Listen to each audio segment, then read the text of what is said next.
Hi everyone, welcome to this new video about Point Cloud Assistant. It's a new plugin by EASYCAD for managing and processing point clouds. Before we dive in, this video will first cover its installation since this new plugin has some prerequisites.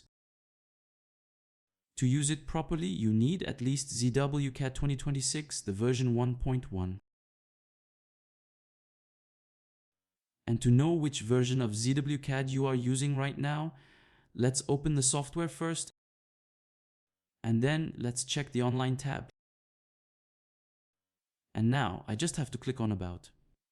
So here I can see which EASYCAD version I'm using.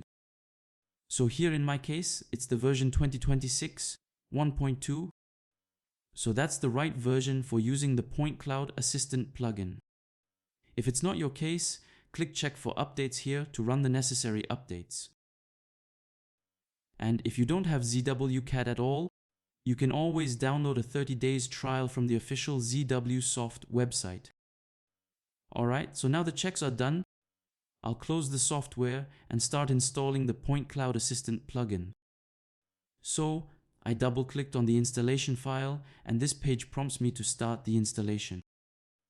For the installation language, I'll choose English. And for the location, I'll also keep EASYCAD 2026 software path and click Next. The next page here is about the terms of use. So I scroll down, then click Accept and install the plugin. Now, I just have to wait for the installation. It'll take a few seconds. So I'll pause the video and I see you right after. Perfect, the installation is done, so let's close this page. And now let's check if we have a new tab on EASYCAD 2026. So normally, on the ribbon, we should see the Point Cloud Assistant appear. And yes, there it is. So let's click on this new tab.